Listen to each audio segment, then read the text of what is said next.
कलम 14 ते 35 फक्त मुख्य हेडलाईन आपण बघूयात. कलम 14 काय सांगते आपण बघितलं, कायद्यापुढे समानता आणि कायद्याचे समान संरक्षण. कायद्यापुढे समानता कुठून घेतलं, UK. कायद्यापुढे समानता UK. परत कायद्याचे समान संरक्षण 3 अक्षरी USA. हा लक्षात हे कशात आहे, कलम 14 मध्ये. कलम 15 काय सांगते, 5 गोष्टी, धर्म, वंश, जात, लिंग आणि जन्मस्थान.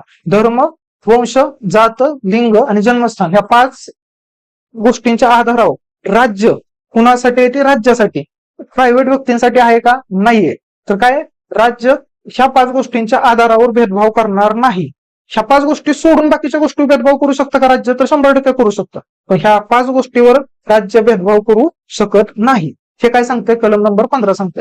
हा लक्षात. परत 16 काय सांगते, सार्वजनिक जे रोजगार आहेत, ओके, त्याच्यामध्ये काय, सर्वांना समान संधी, सर्वांना समान संधी. ह्याच्यात पण अपवाद असणार आहे, जसं की शिक्षणाचा क्रायटेरिया वगैरे लावू शकतात.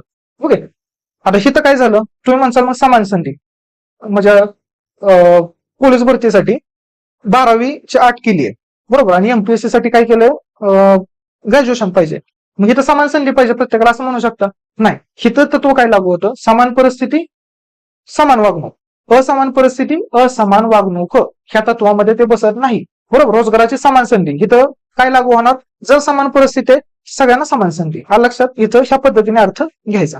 परत हे झालं 16. कलम नंबर 17 काय सांगतंय, अस्पृश्यता निर्मूलन, बरोबर. अॅट्रॉसिटी आपण बघितलं 1955 पासूनचा जो अनटचबिलिटी ऍक्ट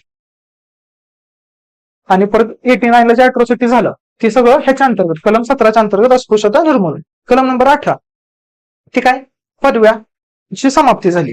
ह्या पदव्यांमध्ये काय येतं, डॉक्टर किंवा प्रोफेसर ह्या पदव्या येतात का, नाही येत. भारतरत्न पण येतं का, नाही येत. ह्याच्यात काय येतं, त्या जुन्या काळात ज्या ब्रिटिशांनी ज्या पदव्या दिल्या होत्या, ओके, जसं राव बहादूर पदव्या होत्या, बरोबर, अशा भरपूर पदव्या होत्या, त्या ह्याच्यातून कॅन्सल केल्या. सर पदवी, ह्या बाकीच्या सगळ्या पदव्या ह्या 18 अंतर्गत समाप्त झाल्या.